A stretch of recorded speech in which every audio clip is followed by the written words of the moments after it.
খুব ভালো আছে আর সুস্থ আছে। তো আজকে আমি ভীষণ খুশি, কারণ আমার খুশির একটা কারণ আছে।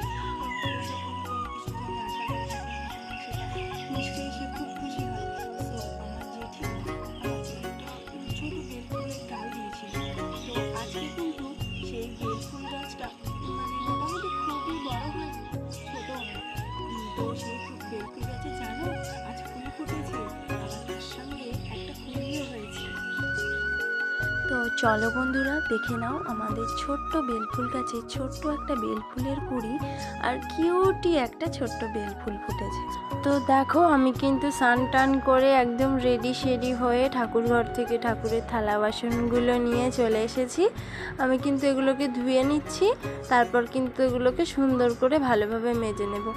আর আমি যেন ঠাকুরের থালা বাসন মাজার জন্য আলাদা করে একটা সাবান আনিয়ে রেখেছি, যাতে কোনো প্রবলেম না হয়। তো দেখো, আমি কিন্তু থালা বাসনগুলো মাজতে শুরু করে দিয়েছি।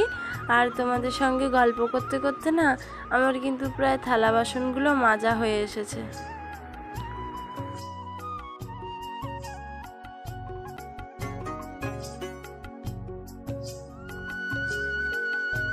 তো দেখো, আমি কিন্তু থালা বাসন নিয়ে কলে চলে এসেছি আর সেগুলোকে ভালোভাবে ধুয়ে নেব। তো আমার না এভাবে ধুতে কষ্ট হচ্ছে, কারণ এক হাত দিয়ে কল টানতে পারছি না, অসুবিধা হচ্ছে। তো আমি মগে করে এক মগ জল নিয়ে নেব। দেখো, নেওয়া হয়ে গেছে। আর জল নিয়ে কিন্তু বাসনগুলো ধুতে আরও আমার ভালোই সুবিধা হচ্ছে। তো আরও ভালো করে পরিষ্কার করে ধুয়ে নেব। ধোয়া হয়ে গিয়েছে, আমি এবার জল নিয়ে ঠাকুর ঘরে চলে যাব। তো দেখো, আমি কিন্তু ঠাকুর ঘরে বাসনগুলো রেখে এখন ফুল তুলতে এসেছি। তোমরা জানো এটা কি ফুল গাছ? এটা না কাঞ্চন ফুল গাছ। ফুলটা না খুব সুন্দর দেখতে। দাঁড়াও, তোমাদেরকে একটু দেখিয়ে দিই। এই দেখো, এটা হচ্ছে কাঞ্চন ফুল। তো গাছটা না আমাদের বাড়িতেই আছে। আর দেখো, আমি আবারও কিন্তু ফুল তুলতে শুরু করে দিলাম। আমার মনে হলো যে সব ফুল আমি তুলে নেব, অন্য কারোর জন্য একটু রাখি। এই দেখো, এবার বেলফুলটাও তুলে নেওয়া হয়ে গেছে আমার। তো আমি কিন্তু এবার কলকে ফুল তুলতে চলে এসেছি। দেখো, আজকে কিন্তু কলকে ফুল গাছে প্রচুর ফুল ফুটেছে। আর আমি কিন্তু আজকে বেশ অনেকটাই ফুল তুলেছি, আর আমি সবার জন্য রেখেই তুলেছি। তো দেখো, আমার কিন্তু কলকে ফুলগুলো তুলে নেওয়া হয়ে গিয়েছে। আমি ওগুলো সাজিতে রেখে দিয়েছি। এই দেখো, আবার একটা লাল জবাও তুলে নিলাম। এটা কিন্তু আমাদের গাছ নয়, এটা পাশের বাড়ি একটা দিদা আছে, সেখান থেকে নিয়েছি। আর এই দেখো, আমি কিন্তু এখন টগর ফুল তুলতে চলে এসেছি। টগর ফুল গাছেও কিন্তু অনেকটাই ফুল ফুটেছে।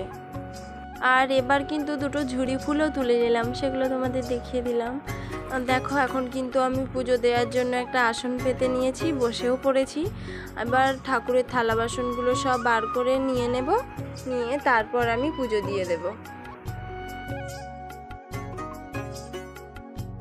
তো দেখো, আমি কিন্তু ফুলের সাজিটা হাতে নিয়ে নিয়েছি আর ঠাকুরকে ফুল দিতেও শুরু করে দিয়েছি। আমি ভালোভাবে সিংহাসনটাকে ফুল দিয়ে সাজিয়ে নেব। এখন কিন্তু আমি সেই বেল ফুলটাকে খুঁজছি শিব ঠাকুরের মাথায় দেওয়ার জন্য। আমি ফুলটা পেয়েও গেছি আর শিব ঠাকুরকে দিয়েও দিয়েছি।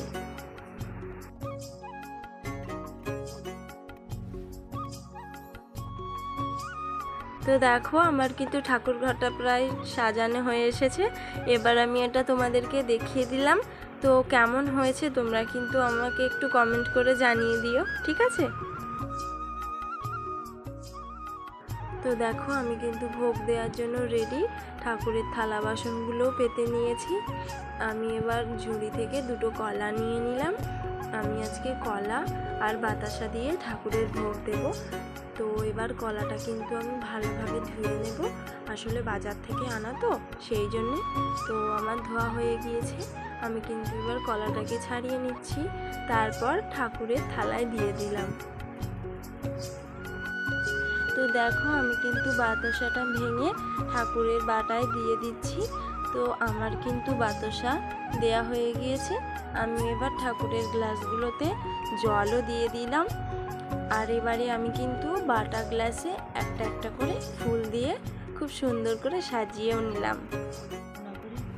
তারপর সাজিয়ে নেওয়ার পরে আমি কিন্তু ভগবানকে দিয়ে দিলাম ভোজনের জন্যে। তো দেখো আমি কিন্তু একটা একটা করে বাটা গ্লাস নিয়ে সিংহাসনের উপরে দিয়ে দিচ্ছি। তারপরে আমি একটা কোটো থেকে, আসলে আমি না ধূপ না কোটোর ভিতরে রাখি যাতে ধূপের সেন্টটা খুব সুন্দর থাকে। তো দেখো আমার ধূপটা জ্বালানো হয়ে গিয়েছে। এবার আমি একটু ধূপ দিয়ে ভগবানকে আরতিও করে নিলাম। তো দেখো আমি কিন্তু এবার শঙ্খটা বাজিয়ে নেব। বাজানো হয়ে গেলে আমি ওটাকে ধুয়ে রেখে দেব। তো আমার কিন্তু পুজো দেওয়া কমপ্লিট হয়ে গিয়েছে। ভিডিওটা যদি তোমাদের ভালো লেগে থাকে লাইক কমেন্ট শেয়ার করে দিও। চ্যানেলে যদি নতুন হয়ে থাকে অবশ্যই চ্যানেলটাকে সাবস্ক্রাইবও করে দিও।